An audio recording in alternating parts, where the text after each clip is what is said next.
నేను చదువుకునే రోజుల్లో ప్రతిరోజు సాయంత్రం ఒక ట్రాన్సిస్టర్ రేడియోలో వాక్యం వింటూ ఉండేవాడిని. ఆ విధంగా ఒకరోజు నేను వాక్యం వింటూ ఉండగా నా స్నేహితుడు వచ్చి, మనం అలా కొంచెం సమయం వాకింగ్కి వెళ్దాం పదా అన్నాడు.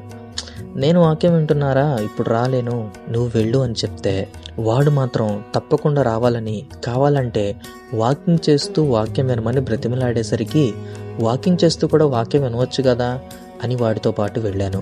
ఆ విధంగా ఇద్దరం కలిసి రోడ్డు మీద నడుచుకుంటూ వెళ్తూ ఉండగా ఒక చోట కారు ఆగి ఉంది. నా స్నేహితుడు సరిగ్గా ఆ కారు దగ్గరికి వచ్చి ఆగి కారు పక్కనే నిలబడి కారు అవతల ఉన్నటువంటి ఇంటి వైపు చూస్తూ ఉన్నాడు. సరేలే, వాడి సంగతి మనకెందుకని నేను కూడా ఆ కారు పక్కనే నుంచొని వాక్యం వింటూ ఉన్నాను. వాడు మాత్రం ఆ ఇంటి గుమ్మానికి వేసి ఉన్న కట్టెన వైపు చూస్తూ ఉన్నాడు. ఈ లోపట ఆ ఇంటి కట్టెను తెరుచుకొని మా సార్ బయటకు వచ్చారు. అది మా మాస్టర్ గారి ఇల్లని, నా స్నేహితుడు వచ్చింది మా మాస్టర్ గారు అమ్మాయిని చూడటానికని నాకు అప్పుడు అర్థమైంది. ఈ విషయం నాకు అప్పటి వరకు తెలియదు. ఎప్పుడైతే మా మాస్టర్ గారు బయటకు వచ్చారో వీటి వెంటనే కారు పక్కనే కనబడకుండా చటుక్కున కూర్చున్నాడు.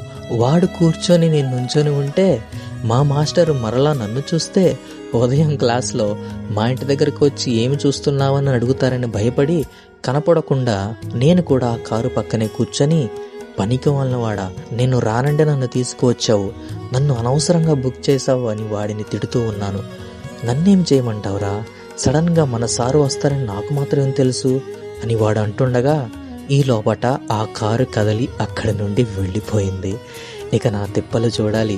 ఎప్పుడు లేచానో ఎలా పరిగెట్టానో తెలీదు, కానీ పరుగున అక్కడి నుంచి పారిపోవాల్సి వచ్చింది.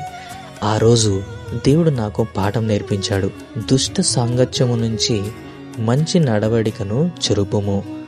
నువ్వు మంచివాడివే, రక్షింపబడిన వాడివే, కానీ నువ్వు ఏర్పరచుకునే స్నేహాలు, నీవు కలిగి ఉన్న పరిచయాలు, నీకు దగ్గరగా ఉండే బంధువులు, సన్నిహితులు లోకానుసారమైన వారైతే వారి మాటలు, పాటలు, అలవాట్లు, ఆలోచనల ప్రభావము తప్పగా నీ ఆత్మీయత మీద పడుతుంది.